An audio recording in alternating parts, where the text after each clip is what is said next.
Hi guys, this is Miss Anderson. So we are back. This is video number 3 of our lesson number 1, in which we are learning to proofread, revise, and edit. So in our digital book, if you have not watched videos 1 and 2, please go back and watch those 2 videos and then come back to this one, okay? So we are on revision. Nope, we finished revision. So we are on at the bottom of page 18, and we are about to talk about tone, okay? The tone of your writing. All right, so we only have 4 more bullets to hit, and then we'll be finished with this lesson number 1. Yay. Okay, so I am on page 18 at the bottom, or page 30, depending on how your PDF is numbered, okay? I'm starting with tone. The tone of the piece is the way in which the writer conveys his or her attitude or purpose. The tone is the sound of your writing, and the words you choose affect the way your writing sounds. And so, as a teacher, guys, that's what I'm listening for. That's what I'm reading for. That's why I get excited to get your writing, because now I get to hear from you. I get to hear your tone, your style. And that's what we have to perfect. We have to get better with developing your style, okay? And I'm going to show you how to do that. Never fear, Miss Anderson is here. All right, let's continue. If you use qualifying words like I believe and to a certain extent, your piece has a less confident tone. If you use imperative words like must and absolutely, your piece sounds assertive. Just like the tone of your speaking voice, your tone when you write can be angry, joyful, commanding, or indifferent. If you are writing about a topic in which you are emotionally invested, the tone of your first draft may be too strong. Be sure to consider your audience and purpose and adjust the tone through revision. So you always have to take into account your audience, okay? And that's why when we do our pre-writing step, we always identify our target audience, because that's how your tone represents is who you're talking to, okay? Just like when you're speaking to different people, you'd use a different tone, the same way you would do that when you are writing. If you're no, here we go. For example, if you bought a CD player and it broke the next day, you would probably be upset. If the salesperson refused to refund your money, you would definitely be upset. A first draft of a letter to the store manager might help you sort out your complaint. But if your purpose is to receive a refund, your first draft might be too angry and accusatory. Oh my God, this is a great example, guys. Excellent example, one that I have experienced just recently, okay? It is, so you use your second draft. So that's why you revise it and you go through it, because although you are angry, and you are actually asking for a refund. So your anger to that manager is not going to be received well, even if it is justified. You have to ask nicely, even though it broke, even though you should be mad. Oh my goodness. You'll understand that with experience if you have not experienced that yet, okay? It is a business letter after all, so which means that you have to pay attention to your audience. A second draft in which you keep your audience, the store manager, and your purpose to get a refund in mind should clearly state the situation and the service you expect to receive, and not be full of emotion. Excellent example. All right, let's move down to slang, okay? Slang in our writing is a no-no. I'm shaking my head. No, never, nada, nilch, zip. The words you choose make a big difference. If your piece of writing is an assignment for school, it should use language that is appropriate for the educational setting. If it is for work, it should use language that is professional. The secret is to know your audience. Slang is not appropriate in an academic piece, but it can give a creative story a more realistic tone. Now, remember, some of you, the books that we just read, the novels that we had just read, had a lot of slang in them, okay? And that's because the audience was for, even though the books were in an educational, the novels were fiction and the novels were depicting characters. So if your writing is depicting a character and that character talks in slang, that's okay. But when you are speaking in your writing of an essay, then use of slang is not okay. All right.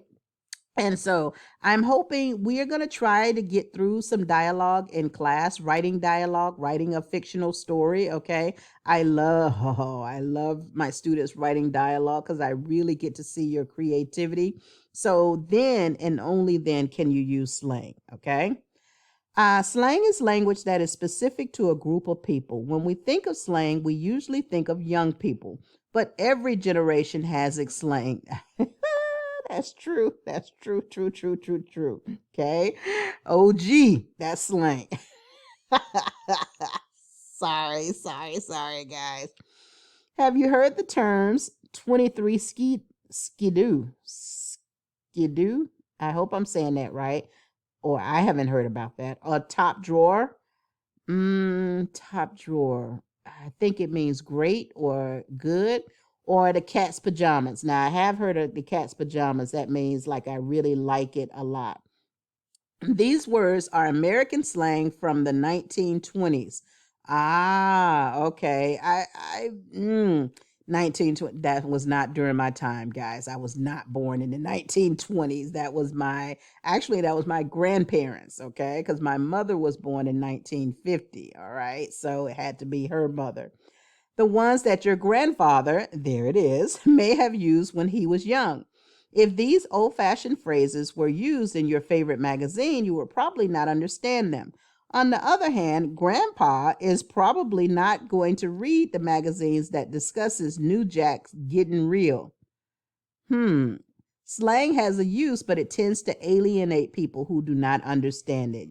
Alienate means offend, and slang is offensive to people that do not understand it. Slang is offensive to people that don't use it. So that's why we don't use slang, because we are not trying to offend anyone. In fact, we're trying to do the opposite. We're trying to draw our readers in. So we never want to offend anyone. That's one of the reasons why we don't use slang. Colloquialisms and dialects are inappropriate for certain types of writings as well. The stock market predictions that you write for your brokerage firm should not declare, I am so not going to recommend blue chip stocks to every Tom, Dick, and Harry. That's a colloquialism. Colloquialism means using words that are different. Okay. I am so over this school year. I am so done with this teacher. Okay. That's a colloquialism. Or like. Remember when like was good? She was like really looking good for the party, and that song was like really good. Okay, so I can't do it because it's not in my vocabulary anymore. I just don't use them. But anyway, that's a colloquialism. Okay, and then different dialects, speaking fast, speaking slow, speaking southern, speaking northern. That's not a good thing as well. Okay. In an academic or work-related piece, it is safest to write in proper English in order to appeal to the largest audience. And that's what we use in class. That's what I use when I am speaking to you, and therefore that's what we use when we are writing. All right, here we go. Voice and style, our last two. Yay. Voice can be active or passive depending on your choice of verbs. Okay, and I'm going to do a lesson on voice, on active and passive voice, so that you know specifically how to use active voice and when to use passive voice. Okay, most pieces work better using the active voice. Like a well-made action movie, an active voice grabs the audience's attention. The subject of the sentence becomes a hero who performs courageous feats and death-defying acts with action verbs like flying, running, and capturing. The passive voice has a purpose also. It is used to express a state of being. Where would we be without the active verb to be? The appropriate verb in a sentence could very well be am, are, or have been. The passive voice should also be used when the writer does not know or does not want to state who performed the action. For an example, the purse was stolen. In this case, no one knows who stole the purse, so the active voice would not work. That's correct. Okay, so instead of saying he stole the purse or she stole the purse, which would be active, we change it to passive and just say the purse was stolen out of the classroom. So there is a purpose for passive voice, but most of the times we write in active voice. Okay, and we're going to learn how to do both. All right, style. I'm down on page 20. Okay. Our last bullet that we are going to hit before we move on to our next lesson. Style. Style is the particular way in which you express yourself in writing. It is the craft of your writing, and it is the product of careful revision. It is a combination of voice, tone, and word choice in which all parts of writing, language, rhythm, even grammar, come together to make your writing unique. And so to give you an example of that is, I can give each of my students the same topic to write about, but because each student is different, their style is going to be different as well. The words that they have, the way they put those words together, the tone, the rhythm, the meaning, all of that is going to be different. And that's why I so love teaching, because I love reading. I love seeing your style come through in writing. Style should be your goal when you revise. Find changes that will make each sentence an important part of the whole. Tinker with your words until your language becomes accurate and clear. As in fashion, one little accessory can be the difference between an average outfit and a real eye catcher. Style is always recognizable. Yes, it is. Yes, it is. I got to mention this student. I think it was Marianne. When I was reading her, I got to go back and pull it. Either her constructed response or her essay, one of her writings, her last sentence in that piece of writing was excellent. I can't read it back to you what it said, but it made me remember. It made me remember because it stood out as a part of her style. Okay. So that's what your teachers remember. Okay. Teachers remember when you have said something that has touched them, when it has made me think or touched an emotion or made me feel some kind of way. Okay.